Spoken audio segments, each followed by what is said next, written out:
en mi vida he tenido muchos más fracasos que éxitos, pero he tenido algunos pequeños éxitos, ¿no?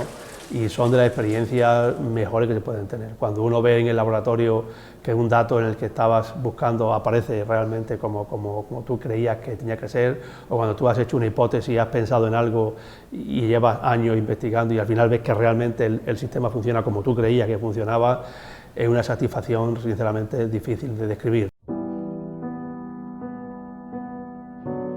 Nacido en Torredonjimeno, Jaén, en el seno de una familia humilde, José López Barneo demostró desde muy pronto que la curiosidad y el empeño son las principales virtudes del talento científico.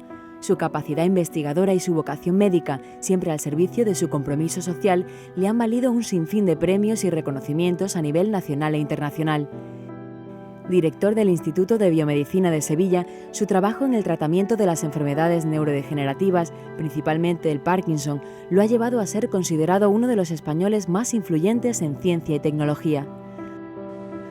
Aprovechando su participación en el curso Enfermedades Neurodegenerativas de la Investigación Básica a la Clínica, organizado por la Universidad de Málaga, conversamos con este hombre sencillo, incesante en su esfuerzo de investigar lo humano. He tenido una memoria prodigiosa de niño, eso sí que lo tenía, eso era genético, ¿no?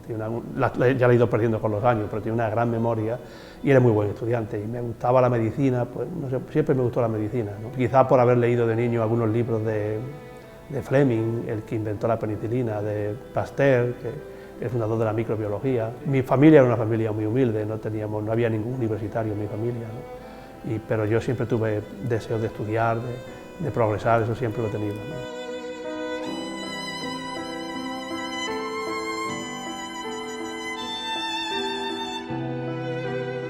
Cuando yo empecé a hacer investigación, España era un erial, ¿no? Sinceramente, en España nunca ha habido investigación en nuestra historia, pero la poca que hubo, que floreció algo en los años 20, 30, antes de la Guerra Civil, con la Guerra Civil se destruyó, luego la época de Franco y tal. Yo me fui al extranjero a formarme y estuve casi 4 años en diferentes universidades entre Francia y Estados Unidos, y al volver a España, pues claro, allí aprendí sobre todo metodología, tecnología, para poder hacer, porque las preguntas las teníamos todos somos inteligentes, igual de listos que los americanos y que los japoneses, lo que nos faltaba eran métodos para poder investigar la tecnología. Entonces yo sí que vine, y alguna tecnología que en España no existía, pues obviamente yo fui de los pioneros, como yo, otros compañeros de mi generación, de ponerla en funcionamiento y ponerla en marcha, y creamos los primeros grupos de investigación que en fisiología, en biofísica, etcétera, comenzaron a funcionar en España. Ahora tenemos el reto de todo lo que se ha hecho, no tirarlo por la borda y seguir utilizándolo, mejorándolo. En el caso concreto de la investigación científica, nos preocupa mucho que el avance que hubo hasta el año 2008-2009, la crisis le ha dado un palo terrible, pues yo creo que en este momento es crítico que el gobierno vuelva a incrementar los porcentajes del presupuesto del Estado que se dedica a I+D, se vuelvan a reflotar las universidades, los centros del CSIC, los centros de investigación, para que no se sufra este parón que ha habido, que la gente joven pueda hacer la tesis doctoral, puedan ser científicos, para que haya un recambio generacional. Claro, esto es como una bicicleta, si dejas de pedalear ya te caes, ¿no? La ciencia es igual, los países, por ejemplo, estos últimos 5 años en los que España apenas ha crecido en ciencia, China ha multiplicado por 2 sus inversiones en ciencia, ¿no? Y China es un país ahora poderosísimo, cada vez más poderoso en ciencia. Cuando yo empezaba en China era un erial todavía peor que España, ¿no? Ahora China va a una velocidad de vértigo. En fin, que si queremos ocupar un lugar importante en las naciones para contribuir con nuestro esfuerzo a la mejora de la calidad de vida, a generar productos que den riqueza, etcétera, etcétera, hace falta que invertamos en investigación, ¿no?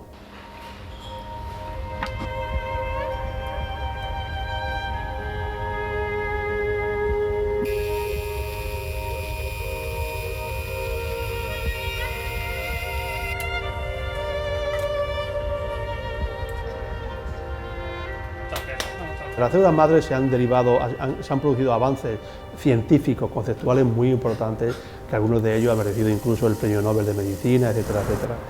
En sus orígenes se generó una expectación muy grande porque se pensó que iba a tener una traslación médica más rápida. Yo creo que esa expectación fue generada más por los medios de comunicación que por los científicos. El concepto de célula madre es muy atractivo, parece una célula, nada más que el nombre madre ya es bonito, ¿no? Una célula que va a ser una madre, que va a producir nuevos tejidos, nos va a rejuvenecer, nos va a hacer mejores, pero el avance está siendo lento, no tan rápido como pretendíamos. Y eso yo creo que es un fenómeno general en la medicina de los últimos 20 o 30 años. Me acuerdo cuando en el año 80 Richard Nixon, que era entonces presidente de Estados Unidos, dijo que en esa década se acabaría el cáncer, ¿no? Y que en el año 1989 el cáncer sería historia de la humanidad, ¿no? Estamos en el año 2015 y a pesar de las enormes inversiones que hay en investigación oncológica y los enormes avances que ha habido en la investigación contra el cáncer y la traslación clínica, sigue siendo una segunda causa de muerte de la población en los países avanzados.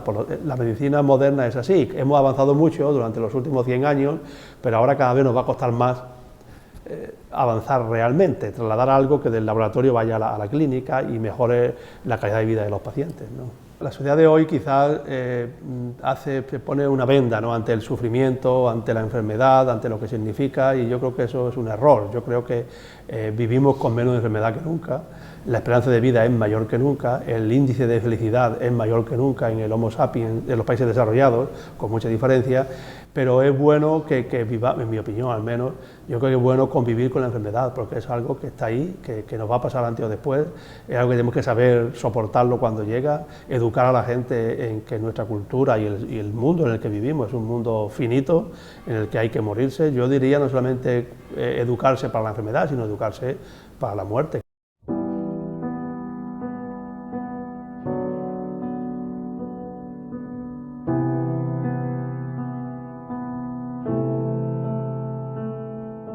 Yo me confieso un neurocientífico porque a mí lo que me gusta es el cerebro. Yo de hecho me formé y me sigo sintiendo neurocientífico, ¿no? He sido presidente de la Sociedad Española de Neurociencias. Sin embargo, cuando comencé a entender bien el cerebro fue cuanto más miedo me dio el cerebro. Y cuando me di cuenta lo lejos que estamos de entender no las enfermedades cerebrales, que eso estamos algo más cerca, sino de entender el cerebro sano, cómo funciona y cómo este órgano, con estos 10 elevado a 13 neuronas y sus conexiones sinápticas, etcétera, genera el comportamiento humano, el comportamiento social, todas las relaciones interpersonales que generan lo que es una sociedad, que eso es lo que es realmente fascinante. Pero yo creo que eso estamos muy lejos de entenderlo. Y yo por esa razón hace ya años que me di cuenta que investigando el cerebro en su conjunto iba a avanzar poco, que era mejor centrarme en temas concretos, y hice una especie de pequeña renuncia a no investigar el cerebro en su dimensión amplia del término y centrarme en preguntas concretas porque creía que iba a ser más eficiente, como creo que ha sido la realidad. En mi opinión, las dos preguntas importantes de la ciencia en el ser humano es el origen del universo, que no entenderemos nunca, el origen de la vida, que yo creo que sí que lo llegaremos a entender, y el origen del cerebro humano, que también lo llegaremos a entender, pero yo dudo que en el siglo XXI lleguemos a entender lo básico de cómo el cerebro funciona.